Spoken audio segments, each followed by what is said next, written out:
my regular viewers, and for those of you who are new, hi, how's it going? You okay? We're going to do a bit of a drive this morning, hopefully catch a bit of sunrise, try and get a bit of positivity going. I don't know how you feel about what's going on globally at the moment, but it is really, really quite worrying about what's happening in the Middle East. As you know, it's all over the news. It's not great, and I just think, for me, I think that it could have been handled differently. Iran has a terrible, oppressive regime. Yes, that is true. In the past year alone, it's killed 33,000 of its own citizens. They have Sharia law, which is really oppressive against women. Women in Iran are just second-rate citizens, really. They're not allowed to go to big stadiums, sporting events. They're not allowed to have photos taken with sports people, famous people. They're not allowed to work in cafes. They're just generally very ill-treated, and young girls, well, prior to 1979, the legal age for marriage in Iran was 18. After 1979, it was 14 or 9 years old if you have the consent of your father or male guardian. Women don't get a say. So kids as young as 9 can be married off in Iran, which is just like sick, really. But that's Sharia law.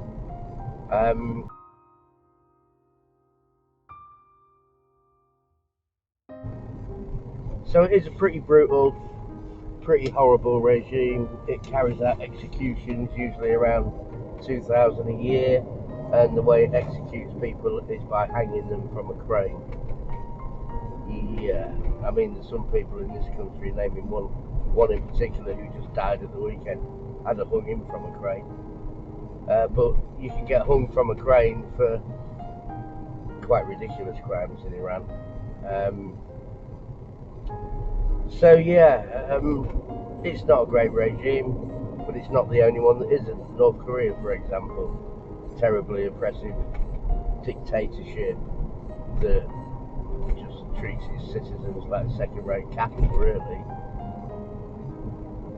So I can understand why regime change is needed and wanted, but the method of doing it, by potentially causing Armageddon in the Middle East, is not the way forward for them. I think there could have been different ways of doing it. I don't know, sanctions, embargoes, pressure diplomacy-wise.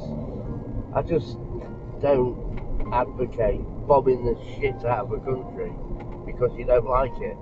You know, it just doesn't seem right, and it feels dangerous to the extreme. You've got Israel bombing Lebanon, America bombing Iran, Iran bombing just willy-nilly anywhere it wants to, really, without a hoot about its, interpersonal relations with other countries.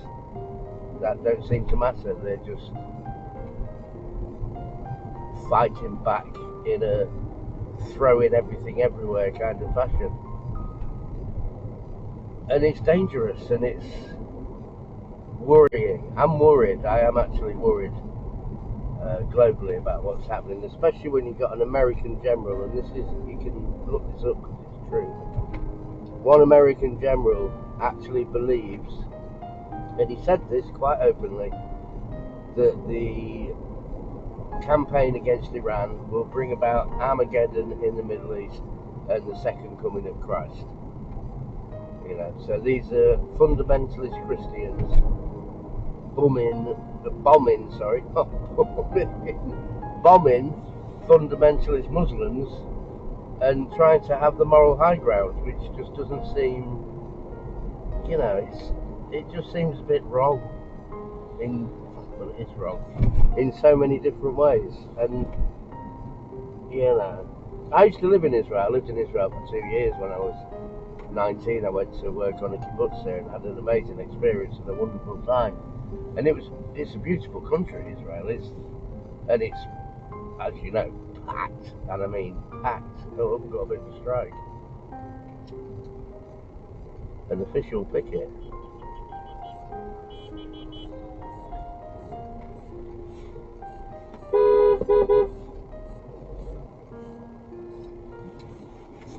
Give them a bit of toot of hello. Yeah. Anyway, random. Where was that? Yeah, I used to live in Israel, and it's, oh man, the roads closed, and it is a beautiful country. And I had a great time there. And when I worked there was no West Bank, there was no Gaza Strip. Everybody lived and worked quite harmoniously.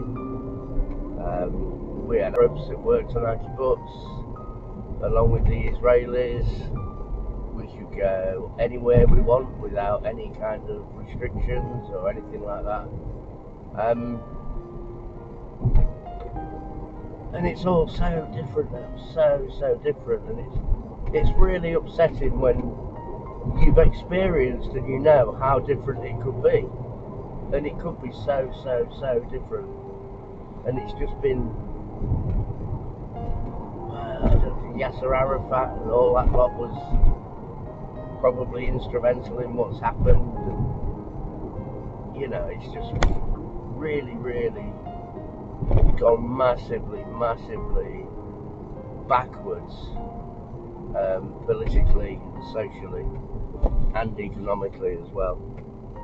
And I just find it extremely upsetting that Israel is the way it is now compared to how it used to be. Extremely upsetting. So I just hope some kind of peaceful resolution can be found, because if it can't be, then it's going to be dire for everybody. And I don't mean people in the Middle East, I mean everybody in the world, because all it takes is one nation to go, do you know what, I'm pressing that button, and all hell breaks loose. Literally all hell breaks loose. So I hope a solution can be found. I hope it doesn't drag on and gets protracted and other nations get involved. You know, we're a human race. We should be maturing now and have learnt enough from past conflicts that there's other ways of doing things, you know. Like the war in Ukraine, that could be resolved. All it takes is a little bit of give and take, a little bit of, you know, bartering of like, okay, you do this, we do that, and then you can have this, and you can have that. And then the people of the Ukraine and the people of Russia can decide whereabouts they want to live, you know, what lifestyle they want to have. And I'm going to go left here. No, I can't. I was going to. Chasing the sunrise this morning. And then people can, you know, be self-determining as a nation. There has to be a better way. There just has to be. Have we not learned from past mistakes, from like 2 world wars, and conflicts here and conflicts there, and, you know, it's so sad. You know, innocent people, there's the sunrise, look. Innocent people get caught up in it. You know, a kid's school got bombed, children died. You know, innocent people lose their lives because an orange president doesn't like a regime. It's, you know, the people in charge and the people that have got the power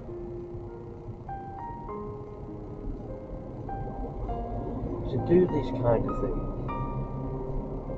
are not quite right, you know? You seriously have to question their mental state and the people that advise them, and the people that go, oh, yeah, you should do that, oh, you should do that. It's like, why? Why should you? Why are we going down this road of destruction and chaos and global worry because you don't like the way a certain country behaves? You know, it's like the 21st century, man.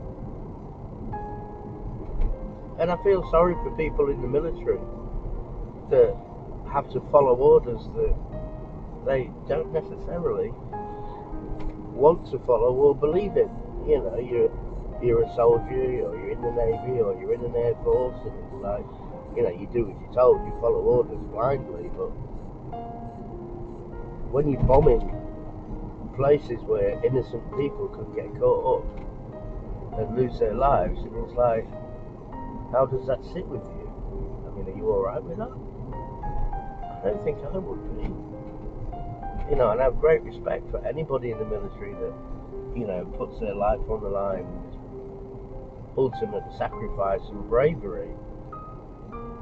But would you want to? You know, it worries me greatly. I just hope it gets resolved. I mean, what's your thoughts? I mean, do you think America's doing the right thing? Do you think Trump's a maniac?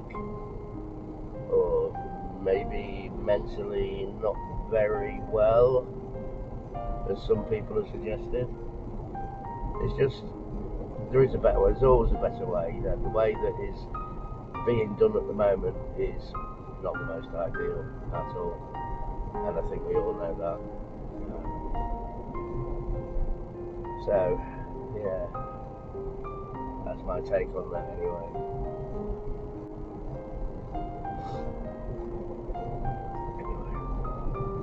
Anyway, sunrise, break through the clouds, it'll be lovely. But I have got to turn around and head home now because I've got work, and you know, it's not all fun and games.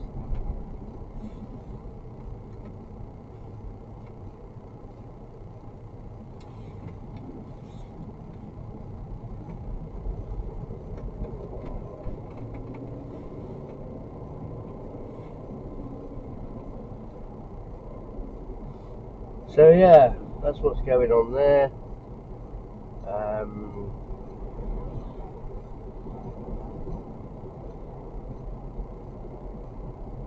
What else to discuss? Mine's gone a bit blank, which for me is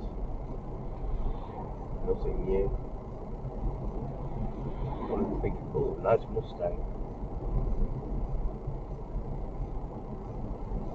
So we're actually on the industrial sort of side of Grimsby to Immingham here. Loads of factories, I mean, absolutely loads. And I've always said, if you live around here and you don't have a job, it's because you're lazy. Because it is impossible not to find a job around here. Because it's just literally hundreds and hundreds of places where you can get work. Literally hundreds. Where does this road go? That's Road Lane. No idea where that goes. Stay on this road.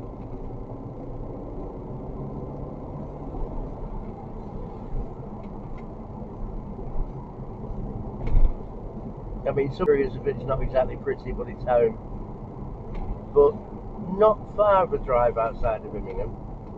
There's actually some wonderful countryside, as I've demonstrated in some of my previous videos.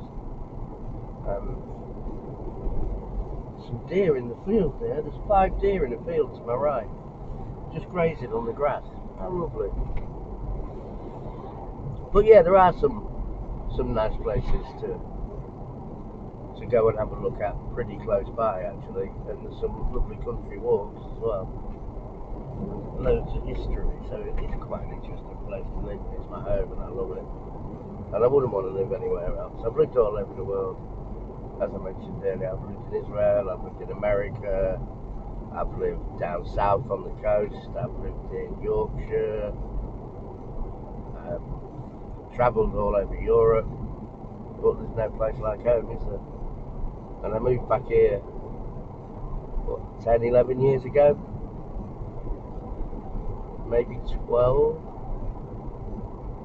No, it's 10. 10 years ago. And I wouldn't want to live anywhere else. I'm settled now.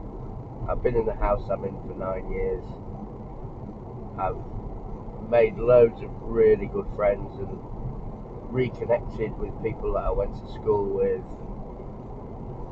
You know, once you're home and you're settled, then, and if you're happy, why would you want to go anywhere else?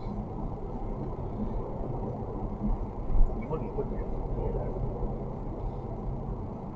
So I think I might go left at this road now. I don't want to go back the way we came past that picket. I know that. So I am.